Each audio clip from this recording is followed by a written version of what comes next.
नमस्कार। मैं doctor Vijay Kumar government degree college Khairatabad में हिंदी प्राध्यापक के रूप में कार्यरत हूँ। आज के इस वीडियो लेसन में महान कवि, महान लेखक, महान नाटककार, महान निबंधकार, महान कहानीकार, महान उपन्यासकार तथा सर्वश्रेष्ठ नाटककार आदरणीय जयशंकर प्रसाद का जीवन परिचय प्राप्त करेंगे।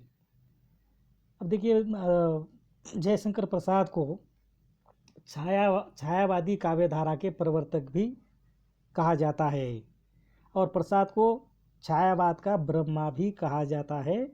अर्थात जयशंकर प्रसाद जी गद्य और पद्य दोनों क्षेत्रों में इनका बहुत बड़ा योगदान है।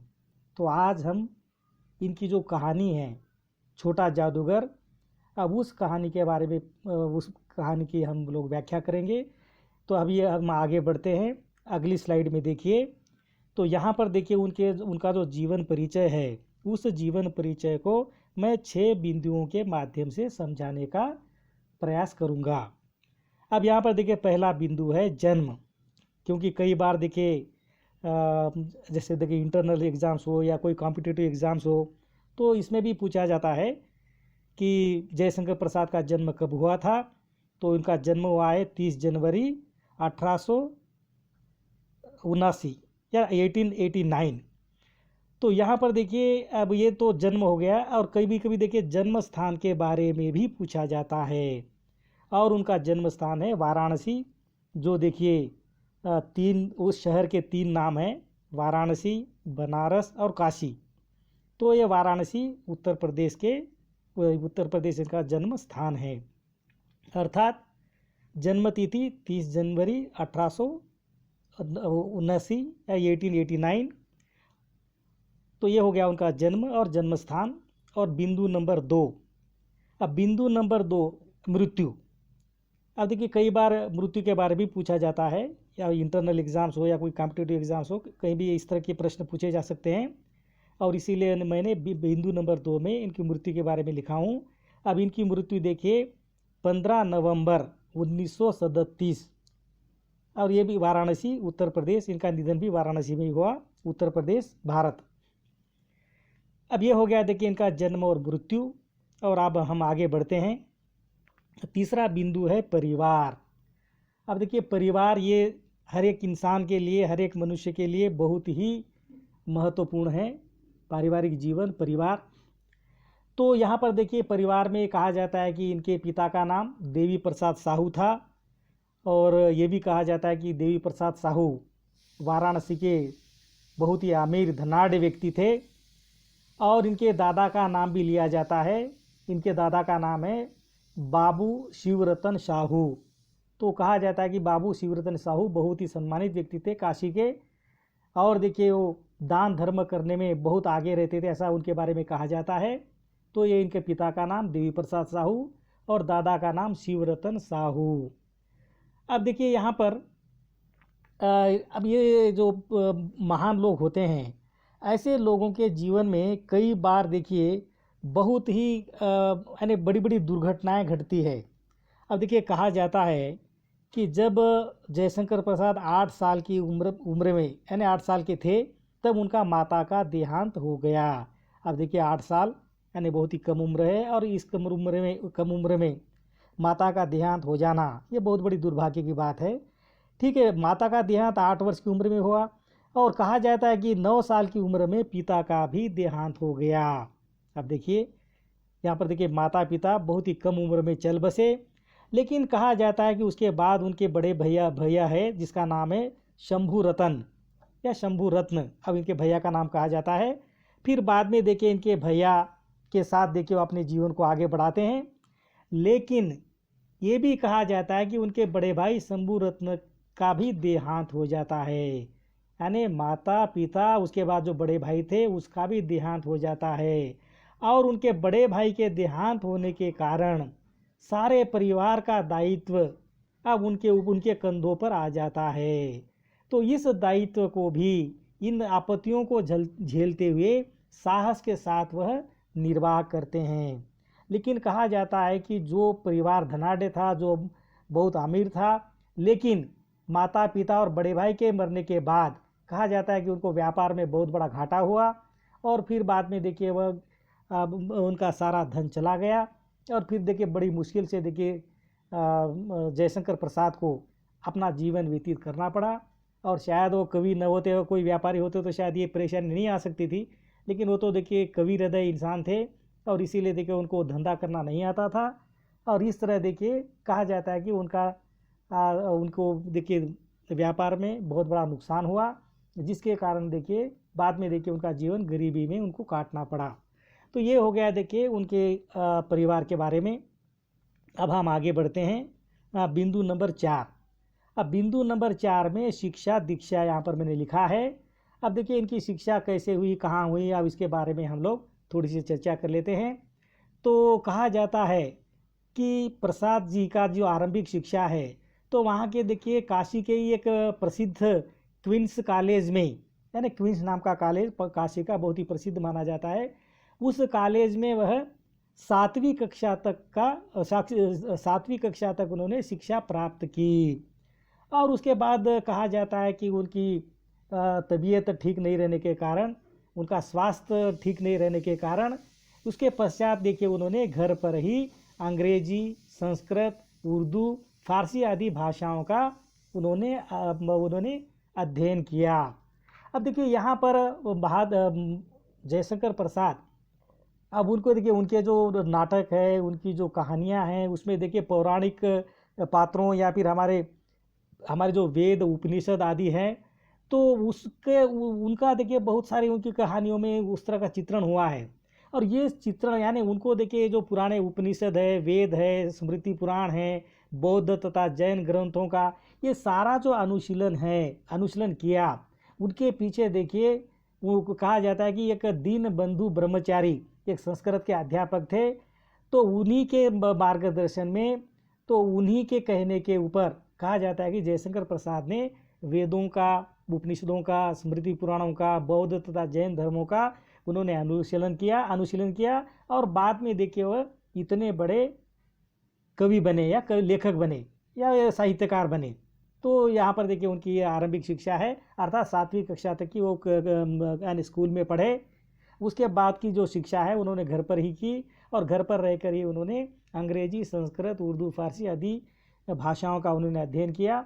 और फिर दीन बंधु ब्रह्मचारी जो संस्कृत के अध्यापक थे, उनके मार्गदर्शन में उन्होंने वेद, उपनिषद, स्मृति पुराण, इस तरह के बौद्ध धर्म, जैन धर्म का उन्होंने बहुत ही गहराई से अध्ययन किया। और वो जो अध्ययन उन्होंने किया था उसकी छाप देखिए उनके नाटकों में, उनकी कहानियों में, उनके उपन्यासों में हमें दिखाई देता है। तो ये हो गया देखिए उनकी शिक्षा दीक्षा। अब हम थोड़ा आगे बढ़ते हैं बिंदु नंबर 5। अब बिंदु नंबर 5 में यहाँ पर मैंने रचनाएं लिखा है, केवल रचनाएं, क्योंकि इनकी बहुत सारी रचनाएं हैं। उन सारी रचनाओं को लिखना यानी थोड़ा कठिन कार्य था, इसीलिए मैं रचनाएं लिख करके मैं यहाँ पर देखिए उनकी कुछ प्रमुख रचनाओं के बारे में चर्चा करूँगा और आप लोग इसको याद रखिए। तो रचनाओं में देखिए सबसे पहले मैं बात करूँगा उनकी काव्य ग्रंथों का या काव्य रचनाओं का। अब देखिए इनकी जो काव्य रचनाएं हैं, अब वो देखिए लगभग 12 से ज़्यादा उनके काव्य ग्रंथ है और इनमें प्रमुख है चित्राधार, कानन, कुसुम, महाराणा का महत्व, झरना, आंसू, लहर, कामायनी, प्रेम पथिक, करुणालय, उर्वशी। और इस तरह की देखिए इनकी प्रमुख रचनाएं हैं। अब इसमें देखिए झरना, आंसू, लहर, अब ये जो बहुत ही प्रसिद्ध उनकी ये कविताएं हैं। और कामायनी तो देखिए उनकी कालजयी रचना है और कामायनी के बारे में मैं आगे भी बताऊंगा, जब हम पुरस्कार सम्मान में जब बात करेंगे तब मैं कामायनी के बारे में बताऊंगा। तो इस तरह देखिए इनके प्रमुख काव्य है। और काव्य के बाद इनको सबसे ज़्यादा प्रसिद्धि मिली है नाटक के लिए, इसीलिए देखिए जयशंकर प्रसाद को सर्वश्रेष्ठ नाटककार कहा जाता है। अब इनके नाटक है अजातशत्रु, स्कंदगुप्त, चंद्रगुप्त, ध्रुव स्वामिनी, जन्मेंजय का नागयज्ञ, राज्यश्री, कामना, एक घूंट। इस तरह देखिए उनका विशाल साहित्य है, नाटक उन्होंने लिखा है। और इन सब में देखिए पौराणिक जीवन, हमारी भारतीय संस्कृति या भारतीय विरासत, अब इन सारी बातों को देखिए ये नाटकों के माध्यम से उन्होंने जो वेद, उपनिषद, बौद्ध, जैन आदि धर्मों का जो उन्होंने अध्ययन किया था, वो सारा अध्ययन का निचोड़ इन नाटकों में हमें प्राप्त होता है। अब देखिए, अब काव्य और नाटक के बाद हम अब आगे चर्चा करेंगे उपन्यासों की। अब यहाँ पर देखिए उन्होंने उपन्यास भी लिखे हैं, और इन उनकी जो प्रमुख उपन्यास हैं वो है 3 उपन्यास है। एक है कंकाल, और दूसरा है तितली, और तीसरी उनकी अपूर्ण उपन्यास है इरावती। अब कंकाल में देखिए उन्होंने पौराणिक जीवन को लिया है, तो तितली में देखिए एक गांव की लड़की है, एक गांव का वो उसमें चित्रण हुआ है। ये तितली नाम की लड़की है जो देखिए पूरे गांव में परिवर्तन लाती है। और इरावती भी कुछ ऐसा ही है, लेकिन वो अपूर्ण रहा, क्योंकि इरावती लिखते लिखते ही देखिए उनका निधन हो गया था, और इसलिए देखिए वो ये रचना उनकी अपूर्ण ही रही। तो ये देखिए उपन्यास उनके केवल 3 हैं, कंकाल, तितली, इरावती। और हम आगे बढ़ते हैं, और उनका देखिए आगे है कहानियाँ। आप देखिए कहानी के लिए भी बहुत ही यानी श्रेष्ठ कहानीकार के रूप में भी माना जाता है। अब देखिए इन्होंने कुल कहानियाँ 72 यानी 72 कहानियाँ, 72 कहानियाँ उन्होंने लिखी है। और कहा जाता है कि सभी की सभी कहानियाँ, सारी की सारी कहानियाँ प्रसिद्ध हुई है। और ये आज हम ये अब इस वीडियो लेसन में भी उनकी कहानी की चर्चा करेंगे। तो कुल देखिए 72 उनकी कहानियाँ हैं, और ये कहानियाँ एक से बढ़कर एक कहानियाँ मानी जाती है। और सबसे खास बात यह है कि जयशंकर प्रसाद की जो कहानियाँ हैं बहुत छोटी रहती है, लेकिन छोटी कहानियाँ रहने के बावजूद भी बहुत बड़ा देखिए वह संदेश देती है। ये बहुत महत्वपूर्ण बात है जयशंकर प्रसाद की। मुझे याद आ रहा है, जब हम इससे पहले का जो पाठ्यक्रम था तुम्हारे यानी इस ब्याज से पहले का, तो उसमें देखिए अभी तो छोटा जादूगर है हमारे पाठ्यक्रम में, इससे पहले देखिए पाठ्यक्रम में उनकी मधुआ नाम की एक कहानी थी। और उस मधुआ नाम की कहानी यानी कहानी छोटी सी कहानी थी, लेकिन उस छोटी सी कहानी में भी उन्होंने बहुत बड़ा संदेश दिया था। अब उस कहानी में देखिए एक प्रमुख पात्र है, शराबी रहता है। वह देखिए कहानी किस्से बोल करके और भीख मांग करके देखिए अपना जीवन यापन करते रहता है, और उसे लगता है कि मेरा जीवन का कोई मूल्य नहीं है, और किसी तरह देखिए अपने जीवन को बिताते रहता है। यानी किसी बात को देखिए वह गंभीरता से नहीं लेता है, और हंसी मजाक में अपना जीवन बिताते रहता है। लेकिन एक दिन देखिए उनकी मुलाकात देखिए मधुआ नामक उस छोटे से बालक से होती है, और उसकी दुख गाथा सुनकर उनका हृदय परिवर्तित होता है। और बाद में देखिए वो जो शराबी था, शराब पीना छोड़ देता है, और उस मधुआ के साथ अपना जीवन यापन करना शुरू करता है। अर्थात देखिए उनका वहाँ पर देखिए उनका आत्मचिंतन करता है, और उसका देखिए आत्म परिवर्तन हो जाता है, और बाद में देखिए वह एक जिम्मेदार इंसान बन जाता है। यानी कहानी छोटी सी थी मधुआ, लेकिन उसका जो संदेश बहुत बड़ा है। खैर, तो ये देखिए कहानियों में भी इनकी छाप रही है। अब हम देखिए कविता, नाटक, उपन्यास और कहानी के बाद हम आगे बढ़ते हैं। अब निबंध तो देखिए, अब मैंने पहले ही कहा भाई निबंध के मामले में भी अभी देखिए ये बहुत इनको नाम मिला है। तो निबंध में भी देखिए इन्होंने सम्राट चंद्रगुप्त मौर्य, प्राचीन आर्यवर्त और उसका प्रथम सम्राट, इस तरह के देखिए इनके निबंध संग्रह है। तो मैं फिर से पढ़ता हूँ, सम्राट चंद्रगुप्त मौर्य, प्राचीन आर्यवर्त और उसका प्रथम सम्राट, इस तरह के देखिए इनके निबंध संग्रह है। और इस तरह देखिए उनके यानी प्रसाद जी पद्य के साथ साथ देखिए गद्य में भी इनका बहुत बड़ा योगदान है। तो ये हो गई देखिए उनकी रचनाएं। अब हम आगे बढ़ते हैं, और अगला बिंदु नंबर 6 है पुरस्कार, सम्मान आदि।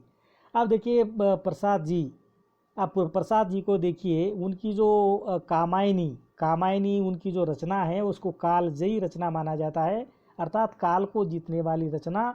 अर्थात कामायनी एक ऐसी रचना है जिसमें देखिए हमारे मानव जीवन का आरंभ से लेकर अंत तक का उसमें चित्रण हुआ है, और बहुत ही महत्वपूर्ण काव्य ग्रंथ माना जाता है जयशंकर प्रसाद का। और इस काव्य रचना के लिए जयशंकर प्रसाद को मंगला प्रसाद पारितोषिक पुरस्कार भी प्राप्त हुआ। कहा जाता है कि कामायनी यानी तब देखिए जयशंकर प्रसाद का मृत्यु हो गई थी, यानी मृत्यु के पश्चात उनकी कामायनी रचना को मंगला प्रसाद पारितोषिक पुरस्कार प्राप्त हुआ था। तो कामायनी को देखिए सुमित्रानंद पंत इसे हिंदी में ताजमहल के समान मानते हैं। ध्यान दीजिए, कामायनी को सुमित्रानंदन पंत हिंदी में ताजमहल के समान मानते हैं। अर्थात देखिए इनकी जो कामायनी रचना है बहुत ही महत्वपूर्ण रचना है और इसीलिए उनको देखिए मंगला साहित्य पुरस्कार भी मिला था। तो ये हो गया देखिए उनका पुरस्कार सम्मान आदि, और इस तरह देखिए उनका परिचय यहाँ पर समाप्त होता है। अब हम आगे बढ़ते हैं। अब देखिए अगली स्लाइड में देखिए कहानी का नाम है छोटा जादूगर। अब इस छोटा जादूगर कहानी के माध्यम से लेखक हमें क्या संदेश देना चाहते हैं, क्योंकि उनकी हर कहानी में, हर नाटकों में, हर निबंधों में, हर कविताओं में देखिए कुछ न कुछ देखिए संदेश वह देते हैं। तो आज हम इस कहानी को कहानी को पढ़ेंगे और इस कहानी के द्वारा उन्होंने जो संदेश दिया है उस संदेश को समझने का प्रयत्न करेंगे। अब मैं कहानी को यहाँ पर पढ़ रहा हूँ, आप लोग भी मेरे साथ पढ़िए। कार्निवल के मैदान में बिजली जगमगा रही थी। हंसी और विनोद का कलनाद गूंज रहा था। मैं खड़ा था उस छोटे फुहारे के पास जहाँ एक लड़का चुपचाप शरबत पीने वालों को देख रहा था। यहाँ पर शराब शब्द आया, लेकिन शरबत शायद शरबत होना चाहिए। शरबत पीने वालों को देख रहा था। उसके गले में फटे कुर्ते के ऊपर से एक मोटी सी सूत की रस्सी पड़ी थी और जेब में कुछ ताश के पत्ते थे। उसके मुंह पर गंभीर विषाद के साथ धैर्य की रेखा थी। मैं उसकी ओर न जाने क्यों आकर्षित हुआ।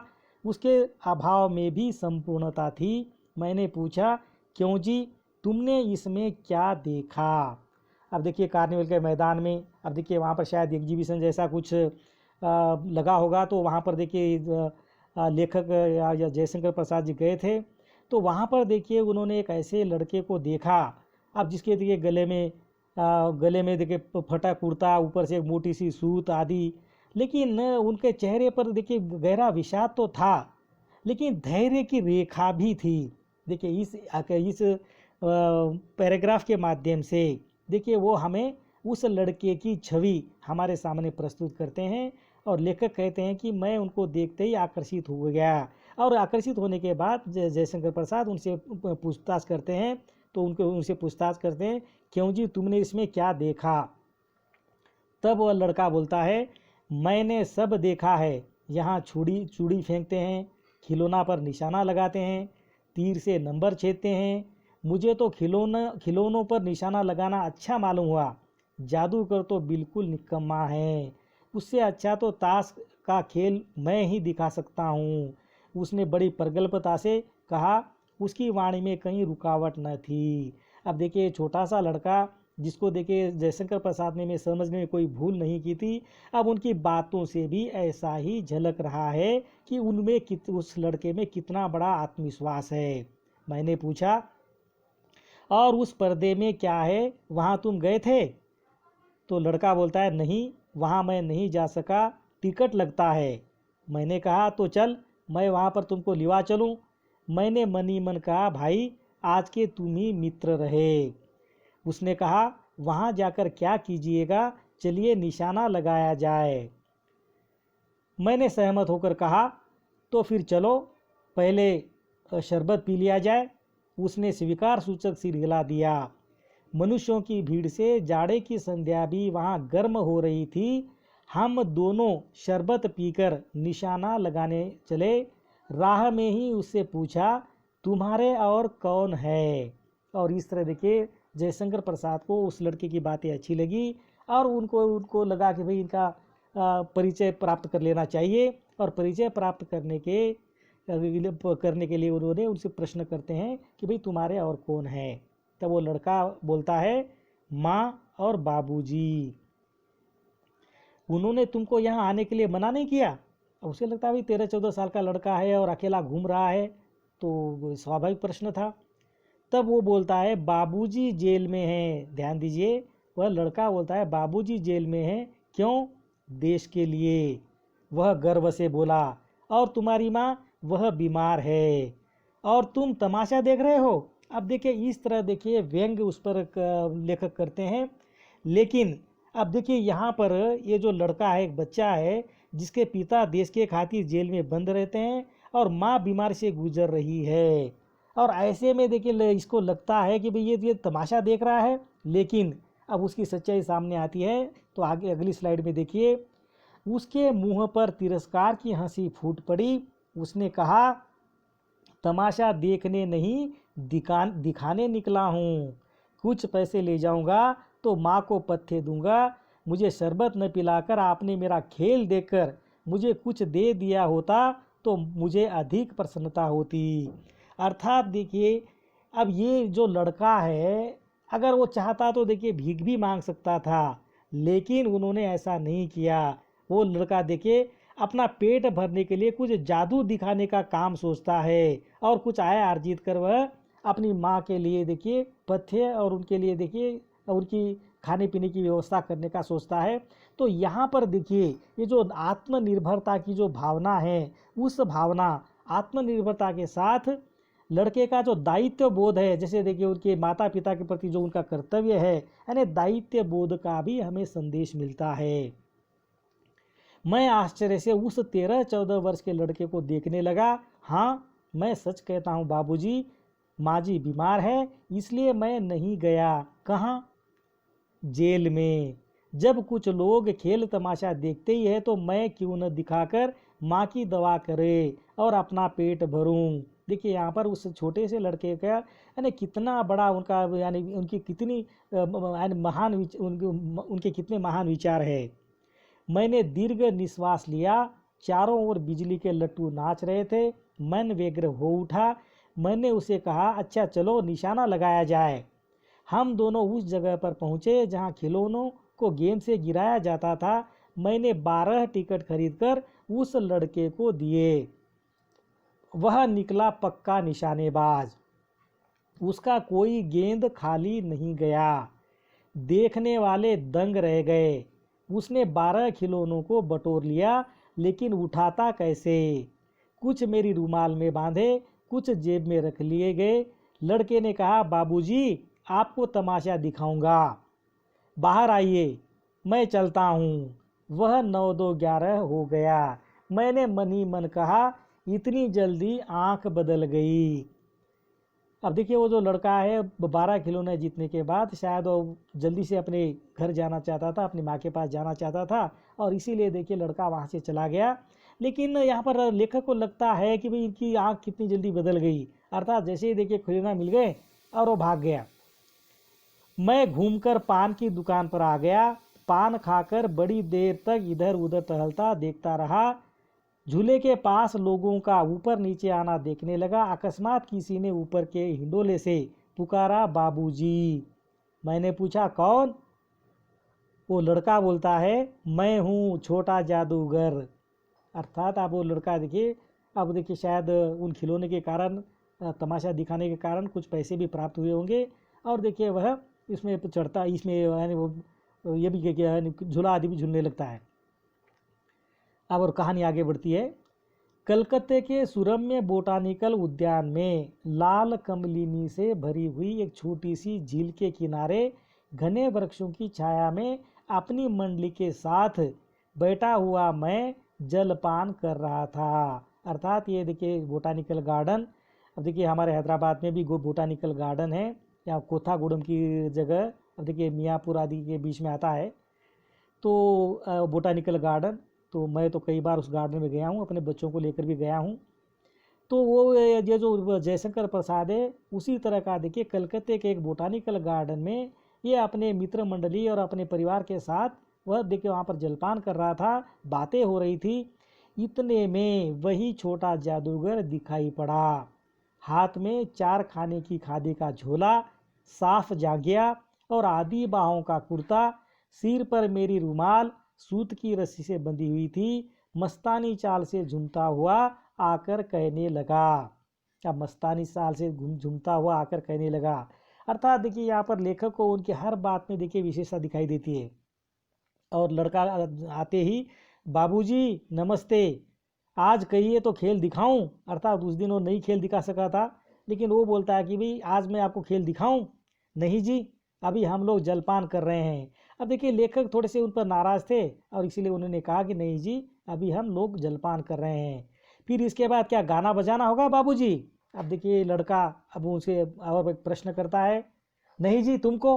तो इस तरह देखिए वह क्रोध से मैं कुछ और कहने जा रहा था, इतने में अब उनकी जो पत्नी है वो कहती है, दिखलाओ जी, तुम तो अच्छे आए, भला कुछ मन तो बहले। मैं चुप हो गया, क्योंकि श्रीमती की वाणी में वह माँ की सी मिठास थी जिसके सामने किसी भी लड़के को रोका जा नहीं सकता। उसने खेल आरंभ किया।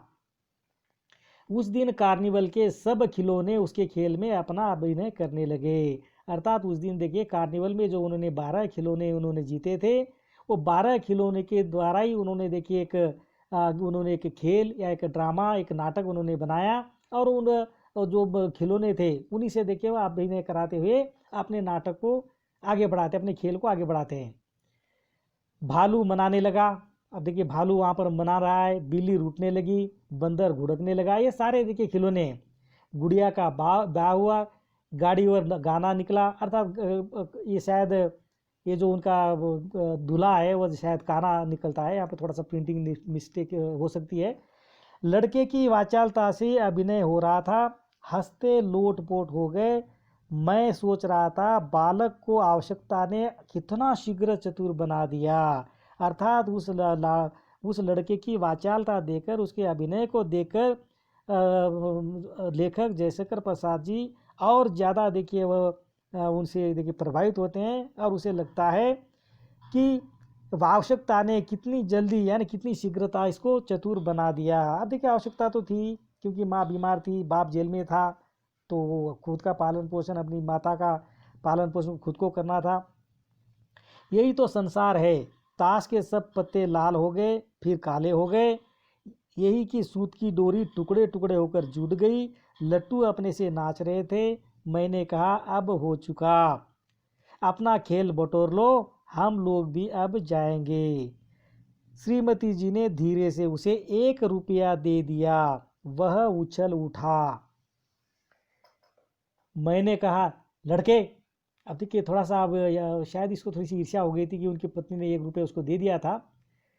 तो वो लड़का बोलता है, छोटा जादूगर कहिए, यही मेरा नाम है, इसी से मेरी जीविका है। अब देखिए यहाँ पर भी देखिए उनका जो आत्मविश्वास है यहाँ पर झलकता है। और वो इतना छोटा सा लड़का, 13-14 साल का लड़का बोलता है, मुझे लड़का मत कहो, बल्कि मुझे छोटा जादूगर कहिए। मैं कुछ बोलना ही चाहता था कि श्रीमती ने कहा, अच्छा तुम इस रुपए से क्या करोगे? अब देखिए उनकी पत्नी जयशंकर प्रसाद की पत्नी उनसे प्रश्न करती है। तब वो लड़का बोलता है, पहले भरपेट पकौड़ी खाऊंगा, फिर एक सूती कंबल लूंगा। अब देखिए वो लड़का बोलता है, शायद वो भूखा था, तो बोलता है कि मैं देखिए पहले भरपेट पकौड़ी खाऊंगा और फिर मैं एक सूती कंबल लूंगा। अर्थात ये सूती कंबल वो शायद अपनी माँ के लिए लेने वाला है। मेरा क्रोध आप लौट आया। मैं अपने पर बहुत क्रुद्ध होकर सोचने लगा, ओह कितना स्वार्थी हूँ मैं। अर्थात लड़की की बातें सुनकर वो उनकी पत्नी जब उनसे प्रश्न करती है क्या करोगे, तो कहता है पहले पकौड़ी खाऊंगा और फिर देखिए सूती का कंबल। उसके 1 रुपये पाने पर मैं ईर्ष्या करने लगा था ना।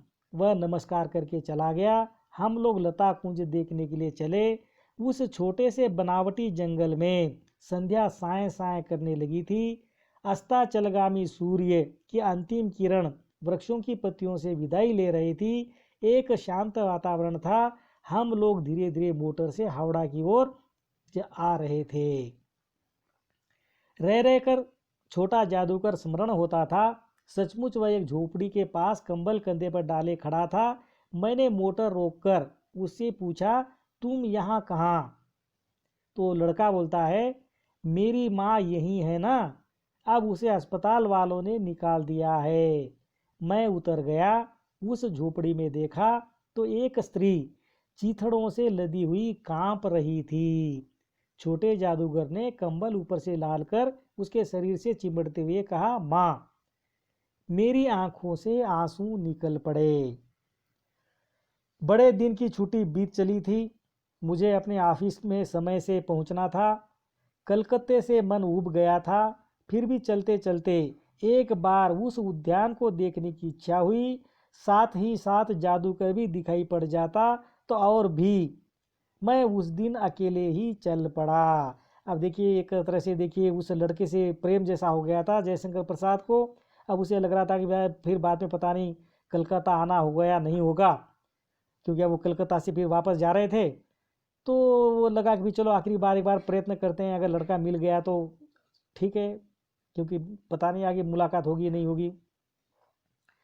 जल्द लौट आना था। 10 बज चुका था। मैंने देखा कि उस निर्मल धूप में सड़क के किनारे एक कपड़े पर छोटे जादूगर का रंगमंच सजा था। अर्थात जिस छोटे जादूगर को याद कर रहे थे, उनको देखना चाहते थे, मिलना चाहते थे, वह छोटा जादूगर उनको मिल गया। और वो छोटा जादूगर देखिए अपना रंगमंच सजा रहा था। मोटर रोककर उतर पड़ा। वहाँ बिल्ली रूठ रही थी, भालू मनाने चला था, ब्याह की तैयारी थी। ये सब होते हुए भी जादूगर की वाणी में वह प्रसन्नता की तरी नहीं थी। जब वह औरों को हंसाने की चेष्टा कर रहा था तब जैसे स्वयं कांप जाता था, मानो उसके रोए रो रहे थे। मैं आश्चर्य से देख रहा था। खेल हो जाने पर पैसा बटोर कर उसने भीड़ में मुझे देखा। वह जैसे क्षण भर के लिए स्फूर्तिमान हो गया। मैंने उसकी पीठ थपथपाते हुए पूछा, आज तुम्हारा खेल जमा क्यों नहीं? तो माँ ने कहा है कि आज तुरंत चले आना, मेरी घड़ी समीप है, अविचल भाव से उसने कहा। अर्थात यहाँ पर देखिए उनको खेल तमाशा भी दिखाना था, कुछ देखिए कमाना भी था। और ऐसे में देखिए उनकी माँ बीमार थी और वो उनकी माँ कहती कि मेरी घड़ी समीप है। अर्थात अब वो देखिए वह मृत्यु के निकट है, ये देखिए बात उस लड़के को भी पता थी। इसीलिए देखिए आज उसे देखिए खेल तमाशा दिखाने में यानी उतनी उनको अच्छा नहीं लग रहा था। हो यानी मन से देखिए वो बहुत ही अंदर से देखिए द्वंद में थे। और इसीलिए देखिए उनका जो खेल था वो जम नहीं रहा था। और लेखक को पता चला कि भाई उनका खेल क्यों नहीं जम रहा था। और ये बात देखिए वो लड़का या छोटा जादूगर लेखक को कहते हैं। तो लेखक उनसे पूछता है, तब भी तुम खेल दिखलाने के लिए चले आए?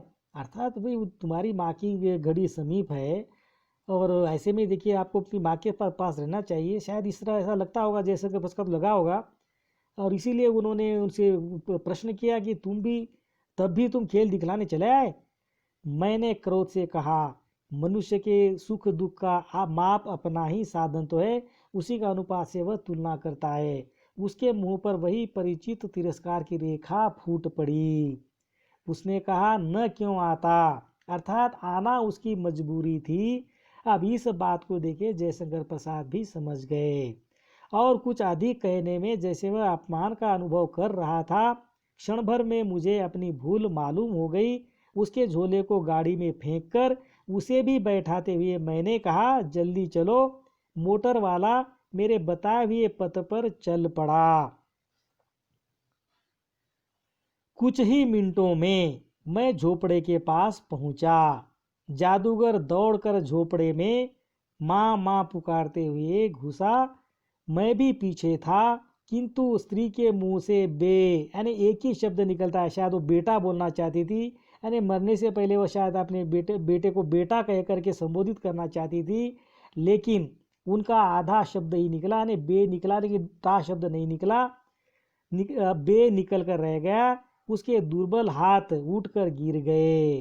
अर्थात उस स्त्री के देखिए प्राण पखेरु उड़ गए। अर्थात वो अंतिम शायद वो अपने बेटे का इंतजार कर रही थी। और जैसे ही देखिए उनका बेटा उनके पास गया तो तुरंत देखिए उन्होंने बे शब्द बोल करके देखिए उनके प्राण पखेरु उड़ गए। जादूगर उसे लिपटा रो रहा था। मैं स्तब्ध था। और जादूगर देखिए वो जो लड़का था, वह लड़का देखिए अपनी माँ से लिपट कर रो रहा था, यानी माँ माँ ही होती है। मैं स्तब्ध था। अब यहाँ पर देखिए ये भी बहुत देखिए दुखी हो जाते हैं, स्तब्ध हो जाते हैं। अब ये आखिरी जो पंक्ति है उसको ध्यान से सुनिए। उस उज्जवल धूप में समग्र संसार जैसे मेरे चारों ओर नृत्य करने लगा। अब इस वाक्य के माध्यम से शायद जयशंकर प्रसाद बोलना चाहते हैं कि इतनी कम उम्र में ये लड़का देखिए, इनमें देखिए जो आत्मनिर्भरता की भावना है, दायित्व बोध की भावना है, उस भावना को उस भावना के कारण उस लड़के के यानी इस तरह उसको लगता है लेखक को कि सारा संसार देखिए उसको बधाई दे रहा हो। अर्थात इतने अभाव में भी देखिए वह अपनी माता का किस तरह देखिए पालन पोषण करता है और अपने कर्तव्य का निर्वहन करता है। तो इस तरह देखिए यहाँ पर ये जो छोटी सी कहानी है समाप्त होती है। लेकिन अब यहाँ पर देखिए हमें बहुत सारे संदेश यहाँ पर मिलते हैं कि इस कहानी का जो छोटा जादूगर है वह कम उम्र का होने के बावजूद वह जीविका चलाने के लिए खेल तमाशा दिखाकर पैसे इकट्ठा करता है, जिससे वह अपनी माँ और अपने लिए भोजन का प्रबंध करता है। साथ ही अपने पिता से मिलने जेल भी जाता है। अर्थात इस छोटी सी कहानी के माध्यम से अर्थात जयशंकर प्रसाद ने छोटा जादूगर इस छोटी सी कहानी के माध्यम से उन्होंने मानवीय गुणों का उद्घाटन कर आत्मनिर्भरता और दायित्व बोध का संदेश दिया है। और ये कहानी देखिए जयशंकर प्रसाद की सफल कहानियों में से एक है। और इस तरह देखिए ये जो कहानी है यहाँ पर समाप्त होती है। धन्यवाद।